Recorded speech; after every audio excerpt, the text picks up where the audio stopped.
क्या हम स्वर्ग में एक दूसरे को पहचानेंगे? कल्पना कीजिए, आप किसी के अंतिम संस्कार में बैठे हैं। शायद माता पिता, भाई बहन, जीवन साथी या किसी बच्चे के। आप ये लोगों को कहते हुए सुनते हैं कि अब वे बेहतर स्थान पर हैं या एक दिन हम सब फिर से साथ होंगे। लेकिन हमारे अंदर एक सवाल उठता है, क्या यह सच है? क्या हम स्वर्ग में अपने प्रियजनों से फिर मिलेंगे? क्या हम उन्हें पहचान पाएंगे? क्या वे हमें याद रखेंगे? ये कुछ सबसे व्यक्तिगत और भावनात्मक प्रश्न हैं जो हम पूछ सकते हैं। और अगर ईमानदारी से कहें तो यह सिर्फ जिज्ञासा नहीं है, यह व्यक्तिगत प्रश्न है। हमें उनकी याद आती है, हम उन्हें चाहते हैं, और फिर उन्हें कभी ना देखने का विचार असहनीय नजर आता है। लेकिन बाइबल हमें इस बारे में अंधकार में नहीं छोड़ती। अपने प्रेम और बुद्धि में परमेश्वर ने हमें बताया कि मृत्यु के बाद क्या होता है, स्वर्ग के बारे में, और वहाँ हमारे रिश्ते कैसे होंगे। इस पर सच्चे उत्तर दिए हैं। अब मैं जानता हूँ कि इस विषय पर बहुत से विचार हैं, किताबें, फिल्में, यहाँ तक कि मृत्यु के नजदीक अनुभवों की व्यक्तिगत कहानियाँ। कुछ कहते हैं कि हम स्वर्गदूत बन जाते हैं, कुछ कहते हैं कि हम पृथ्वी की कोई भी बात नहीं याद रखेंगे, और कुछ तो यहाँ तक कहते हैं कि हम ब्रह्मांडीय ऊर्जा में विलीन हो जाएंगे। लेकिन आज हम अटकलों के लिए नहीं आए हैं, हम यहाँ सच्चाई के लिए आए हैं। हम सीधे बाइबल की ओर जाएंगे, एकमात्र ऐसा स्रोत जिस पर हम पूरी तरह भरोसा कर सकते हैं, और जो हम जानेंगे वो शायद आपको हैरान कर दे। इससे पहले हम आगे बढ़ें, मैं आपसे कहना चाहता हूँ, बाइबल स्वर्ग और वहाँ के रिश्तों के बारे में जो बताती है वो शायद आपकी अब तक की मान्यताओं को चुनौती दे। यह शुरुआत में असहज भी लग सकता है, लेकिन यदि हम सच में परमेश्वर में विश्वास करते हैं तो हमें यह भी मानना होगा कि अनंत काल के लिए उसकी योजना हमारी कल्पना से कहीं अधिक महान है। क्या आप अपनी पूर्व धारणाओं को छोड़ने और यह सुनने के लिए तैयार हैं कि परमेश्वर वास्तव में क्या कहता है? अगर हाँ, तो आप सही जगह हैं। इस वीडियो में हम जानेंगे कि मृत्यु के बाद हमारे साथ क्या होता है। क्या स्वर्ग में हम अपने प्रियजनों को पहचानेंगे और याद रखेंगे? अनंत काल में रिश्ते कैसे होंगे? जिन परिवारजनों ने उद्धार नहीं पाया उनका क्या होगा? और यह सच्चाई आज हमारे जीवन को कैसे बदलेगी? तो यदि आपने अपने किसी प्रिय को खोया है, या यदि आप जानना चाहते हैं कि आपके भविष्य में क्या है, तो मेरे साथ बने रहिए। इस वीडियो के अंत तक आपको यह अनुमान लगाने की जरूरत नहीं होगी, क्योंकि परमेश्वर पहले से ही हमें उत्तर दे चुका है। आइए शुरू करें। पहला, मृत्यु के बाद हमारे साथ क्या होता है? मृत्यु जीवन की कुछ निश्चित चीजों में से एक है, फिर भी यह सबसे रहस्यमयी बनी रहती है। हर एक व्यक्ति को इसका सामना करना है, लेकिन ज्यादातर लोग इसके बारे में सोचने से बचते हैं जब तक कि बहुत देर ना हो जाए। लेकिन मसीहियों के लिए ना तो हमें मृत्यु से डरने की जरूरत है और ना ही ये अनुमान लगाने की कि इसके बाद क्या होता है, क्योंकि बाइबल हमें स्पष्ट उत्तर देती है। तो जब हम पृथ्वी पर अपनी आखिरी सांस लेते हैं तो वास्तव में क्या होता है? क्या हम समय के अंत तक सोते रहते हैं? क्या हम तुरंत स्वर्ग या नरक जाते हैं? और इस सब बातों का हमारे प्रियजनों से रिश्तों पर क्या असर होता है? परलोक को समझना बाइबल सिखाती है कि मनुष्य केवल भौतिक शरीर नहीं है, हमारी एक अनंत आत्मा भी है। जब हम मरते हैं तो हमारा शरीर मिट्टी में लौट जाता है, लेकिन हमारी आत्मा अस्तित्व में बनी रहती है।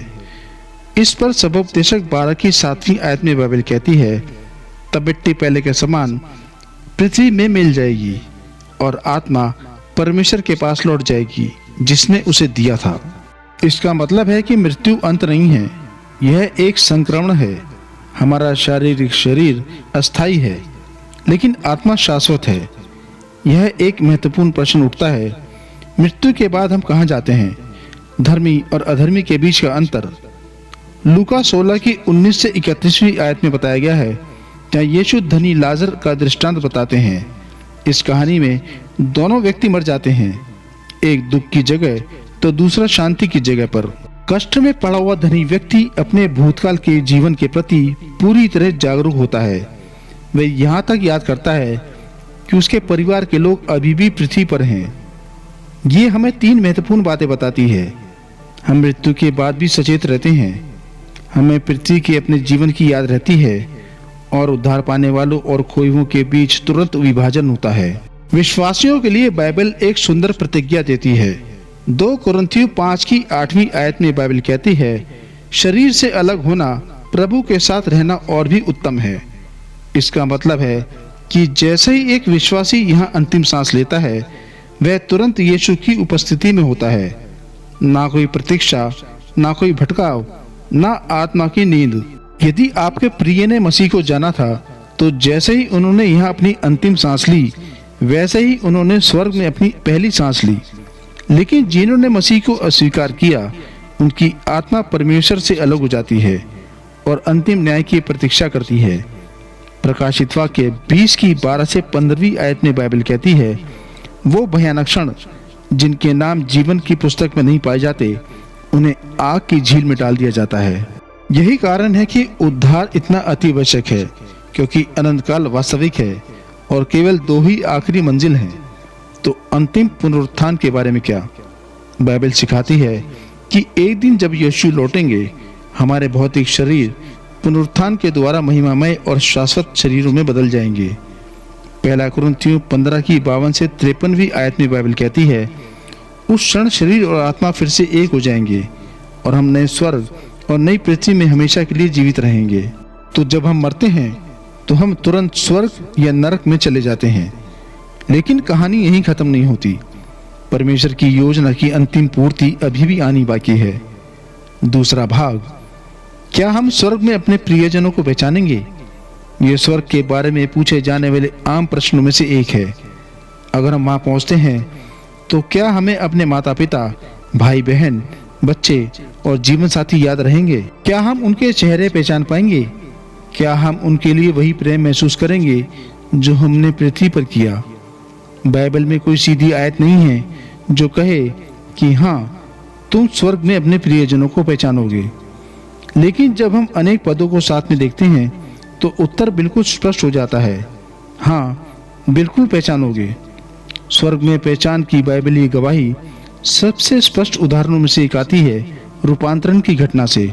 मत्ती 17 की 1 से 4 में बाइबल कहती है, यीशु पतरस, याकूब और यूहन्ना को एक पहाड़ पर ले जाते हैं और अचानक मूसा और एलिया प्रकट हो जाते हैं। चौंकाने वाली बात यह है कि ये दोनों सदियों पहले मर चुके थे, फिर भी वो न केवल पहचाने गए बल्कि चेलों ने उन्हें किसी परिचय के बिना ही जान लिया। ये हमें कुछ बहुत महत्वपूर्ण सिखाता है। हमारी पहचान परलोक में भी बनी रहती है। एक और उदाहरण लूका 16 की 19 से 31वीं आयत में मिलता है, धनी व्यक्ति और लाजर की कहानी। इस विवरण में मृत्यु के बाद धनी व्यक्ति अपने परिवार को याद करता है, अब्राहम को पहचानता है और पृथ्वी पर अपने जीवन को स्मरण करता है। यदि लोग अपनी स्मृति और प्रियजनों को पूरी तरह भूल जाते हैं तो ये कहानी कोई मायने नहीं रखती। शायद सबसे बड़ी गवाही स्वयं यीशु से हमें मिलती है। उनके पुनरुत्थान के बाद उनके चेले उन्हें पहचानते हैं। यूहन्ना 20 की 16 में मरियम ने उनकी आवाज को पहचाना। यूहन्ना 20 का 27 में थोमा ने उनके घावों को छुआ। लूका 24 का 31 में संध्या भोजन के समय चेले उन्हें रोटी तोड़ते वक्त पहचानते हैं। ये हमें क्या बताता है? हमारे पुनरुत्थित शरीर भिन्न होंगे, लेकिन हम फिर भी वही व्यक्ति होंगे। यीशु कोई भूत नहीं थे, वे पहचाने गए और हम भी पहचाने जाएंगे। वे पूरी तरह रूपांतरित थे, फिर भी वही यीशु बने रहे, महिमामय। यदि यीशु ने अपने पुनरुत्थान के बाद अपनी पहचान बनाए रखी, तो हम भी स्वर्ग में अपनी पहचान बनाए रखेंगे। स्वर्ग में रिश्तों का स्वरूप भिन्न होगा। अब एक सवाल उठता है कि अगर हम एक दूसरे को पहचानेंगे तो क्या हमारे पारिवारिक रिश्ते वैसे ही रहेंगे जैसे पृथ्वी पर थे? यहीं पर बात और भी रोचक हो जाती है। यीशु इस पर हमें एक महत्वपूर्ण अंतर्दृष्टि देते हैं। मत्ती 22 का 30वीं आयत में वे कहते हैं, पुनरुत्थान में ना तो विवाह होता है और ना ही किसी को विवाह में दिया जाता है, बल्कि वे स्वर्ग के स्वर्गदूतों के समान होंगे। कुछ लोग इसे निराशाजनक मानते हैं, जैसे कि इसका मतलब हो कि हमें अपने प्रियजनों से कोई गहरा संबंध नहीं होगा। लेकिन ऐसा नहीं है। स्वर्ग में हमारे रिश्ते, विवाह, जैविक संबंधों या पृथ्वी के संबंधों द्वारा परिभाषित नहीं होंगे, बल्कि हम सिद्ध परिवार होंगे, प्रेम में एकजुट परमेश्वर की संतान के रूप में। पृथ्वी पर हमारे रिश्ते दुख, क्षति और संघर्ष से भरे होते हैं, लेकिन स्वर्ग में हमारा प्रेम निर्दोष, अटूट और शाश्वत होगा। हम केवल अपने पृथ्वी के परिवार को ही नहीं जानेंगे, हम हर उस विश्वासी से गहरा संबंध रखेंगे जो कभी जीवित रहा हो। कल्पना कीजिए, ना कोई गलतफहमी, ना कोई टूटा हुआ रिश्ता, ना कोई विदाई, केवल शुद्ध सिद्ध प्रेम परमेश्वर और एक दूसरे के लिए। तो हाँ, हम अपने प्रियजनों को पहचानेंगे और याद रखेंगे, लेकिन हमारा प्रेम उनके लिए उससे भी अधिक गहरा होगा, क्योंकि वह पाप, दुख और बिछड़ाव से मुक्त होगा। अब हम सबसे कठिन प्रश्न की ओर बढ़ते हैं। तीसरा भाग, जो प्रियजन मसीह में विश्वास नहीं करते, उनका क्या? हमने स्वर्ग की सुंदरता और आशा की बात की, उन लोगों के लिए जो मसीह पर विश्वास करते हैं। लेकिन हम इस दिल को चीरने वाले प्रश्न को नजरअंदाज नहीं कर सकते, जो हमारे प्रियजन मसीह में विश्वास नहीं करते, उनका क्या होगा? यह प्रश्न अत्यंत भावनात्मक है, क्योंकि हमारे लिए यह सिर्फ एक सैद्धांतिक बात नहीं है। हमारे पास माता पिता, भाई बहन, बच्चे और दोस्त हैं जिनसे हम गहरा प्रेम करते हैं, लेकिन जिन्होंने यीशु पर विश्वास नहीं किया, उनसे अनंत काल के लिए अलग हो जाने का विचार शब्दों से कहीं अधिक पीड़ादायक है। स्वर्ग और नरक की वास्तविकता हमें इस सच्चाई का सामना करने के लिए मजबूर करती है। मत्ती 7 की 13 से 14वीं आयत में यीशु इसे साफ तौर पर कहते हैं कि हर कोई स्वर्ग में नहीं जाएगा। संकरी फाटक में प्रवेश करो। वो भयानक क्षण जिनके नाम जीवन की पुस्तक में नहीं पाए जाते, उन्हें आग की झील में डाल दिया जाता है। यही कारण है कि उद्धार इतना अति आवश्यक है, क्योंकि अनंत काल वास्तविक है और केवल दो ही गंतव्य है। तो अंतिम पुनरुत्थान के बारे में क्या? बाइबल कहती है, जब एक दिन यीशु लौटेंगे, हमारे भौतिक शरीर पुनरुत्थान के द्वारा महिमामय और शाश्वत शरीरों में बदल जाएंगे। पहला कुरिन्थियों 15 की 52 से 53 में बाइबल कहती है, उस क्षण शरीर और आत्मा फिर से एक हो जाएंगे और हम नए स्वर्ग और नई पृथ्वी में हमेशा के लिए जीवित रहेंगे। मत्ती 7 की 13 से 14वीं आयत में बाइबल कहती है, सकेत फाटक से प्रवेश करो, क्योंकि चौड़ा है वह फाटक और चाकल है वह मार्ग जो विनाश को पहुंचाता है, और बहुतेरे हैं जो उससे प्रवेश करते हैं। क्योंकि सकेत है वह फाटक और सकरा है वह मार्ग जो जीवन को पहुंचाता है, और थोड़े हैं जो उसे पाते हैं। यह वचन सुनना कठिन है, विशेषकर आज की उस संस्कृति में जो परमेश्वर को केवल प्रेम में दिखाती है, जिसमें कोई न्याय नहीं, सिर्फ दया और कोई सच्चाई नहीं। लेकिन बाइबल एक ऐसे परमेश्वर को प्रस्तुत करती है जो असीम प्रेमी भी है और पूर्ण न्याय भी। रोमियो 2 की 6 से 8वीं आयत में बाइबल कहती है कि परमेश्वर हर एक को उसके कर्मों के अनुसार प्रतिफल देगा। जो सदा भलाई करते हुए महिमा, आदर और अमरता की खोज करते हैं, उन्हें वह अनंत जीवन देगा। परंतु जो सत्य को अस्वीकार करके अधर्म का अनुसरण करते हैं, उन पर क्रोध और न्याय आएगा। ऐसा नहीं है कि परमेश्वर उत्सुक होकर किसी को नरक में भेजता है। दूसरा पतरस 3 की 9वीं आयत हमें आश्वासन देती है कि वह धीरज धरता है, नहीं चाहते कि कोई नाश हो, बल्कि सब लोग मन फिराव तक पहुंचे। फिर भी परमेश्वर स्वयं को किसी पर थोपता नहीं है, वह हमारे चुनावों का सम्मान करता है, भले ही वह चुनाव हमें उससे दूर ले जाएं। क्या हम खोए हुए परिजनों को याद रखेंगे? यह एक और कठिन प्रश्न उठता है।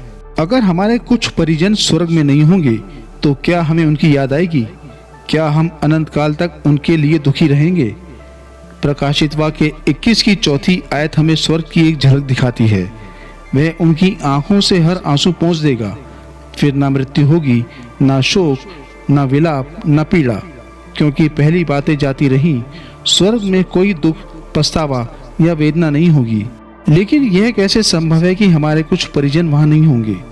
बाइबल इस प्रश्न का विस्तार से उत्तर नहीं देती, पर हम ये जान सकते हैं कि परमेश्वर का न्याय सिद्ध है और उसका प्रेम संपूर्ण। यशायाह 55 की 9वीं आयत कहती है, जैसे आकाश पृथ्वी से ऊंचा है, वैसे मेरे मार्ग तुम्हारे मार्गों से और मेरे विचार तुम्हारे विचारों से ऊंचे हैं। हम पूरी तरह से नहीं समझ सकते कि परमेश्वर का न्याय और दया एक साथ कैसे कार्य करते हैं, पर हम उस पर भरोसा कर सकते हैं, वह सब कुछ ठीक करेगा। स्वर्ग एक ऐसा स्थान होगा जहां पूर्ण शांति और आनंद और संतोष होगा, बिना किसी पछतावे या दर्द के। उद्धार की तात्कालिकता अगर कुछ भी हो, तो अनंत काल की सच्चाई हमारे भीतर एक आग जला दे। अपने प्रियजनों को सुसमाचार सुनाने की हम किसी को नहीं बचा सकते, केवल परमेश्वर ही बचा सकता है। लेकिन हम शुभ संदेश बांट सकते हैं और उनके उद्धार के लिए मन लगाकर प्रार्थना कर सकते हैं। प्रेरितों के काम 16 की 31वीं आयत हमें सामर्थी प्रतिज्ञा देती है, प्रभु यीशु मसीह पर विश्वास कर, तू और तेरा घराना उद्धार पाएगा। हर व्यक्ति को अपने लिए निर्णय लेना है, परंतु हमारे विश्वास की गवाही और मसीह का प्रेम हमारे परिवारों को गहराई से प्रभावित कर सकता है। तो देर ना करें। अगर आपके पास प्रियजन हैं जो यीशु को नहीं जानते, उनके लिए प्रार्थना करें, सुसमाचार साझा करें और अपने जीवन से मसीह का प्रेम दिखाएं। स्वर्ग और नरक वास्तविक हैं और अनंत काल बहुत लंबा है गलती करने के लिए। चौथा भाग, अनंत पुनर्मिलन की खुशी। और अब जब हम कठिन सच्चाइयों पर चर्चा कर चुके हैं, तो आइए उस आनंदमयी प्रतिज्ञा की ओर मुड़ें जो विश्वासियों की प्रतीक्षा कर रही है। जब हम स्वर्ग के बारे में सोचते हैं तो अक्सर सुनहरी सड़कों, मोती के फाटकों, अनंत आराधना की कल्पना करते हैं। हालांकि ये बातें अद्भुत हैं, परंतु स्वर्ग की सच्ची सुंदरता उससे कहीं गहरी है। स्वर्ग वह स्थान है जहाँ हर आंसू पोंछा जाता है, हर दुख भुला दिया जाता है, हर रिश्ता पूर्ण रूप से और शाश्वत रूप से बहाल हो जाता है। स्वर्ग में रिश्ते कैसे होंगे? कल्पना कीजिए, ना कोई गलतफहमी, ना कोई तर्क वितर्क, ना कोई चोट पहुंचाना या मन मुटाव। स्वर्ग में हमारे संबंधों की परिभाषा होगी सिद्ध प्रेम और एकता। पहला कुरिन्थियों 13 की 12वीं आयत कहती है, अब हम धुंधले शीशे में प्रतिबिंब देखते हैं, तब आमने सामने देखेंगे। अब मैं कुछ हद तक जानता हूँ, तब मैं पूरी रीति से जानूंगा जैसे मैं पूरी रीति से जाना गया हूँ। हम एक दूसरे को पूरी तरह जानेंगे, बिना उस बाधा के जो पाप पृथ्वी पर बनाता है। कल्पना कीजिए, ना केवल अपने परिजनों को पहचानना, बल्कि उन्हें पहले से भी अधिक गहराई और पवित्रता से जानना। और ये केवल हमारे पृथ्वी के परिवार तक सीमित नहीं रहेगा, हम एक विशाल अनंत परिवार का हिस्सा होंगे। हर पीढ़ी, जाति और भाषा से आए हर विश्वासी का। प्रकाशित वाक्य 7 की 9वीं आयत एक सुंदर चित्र प्रस्तुत करती है।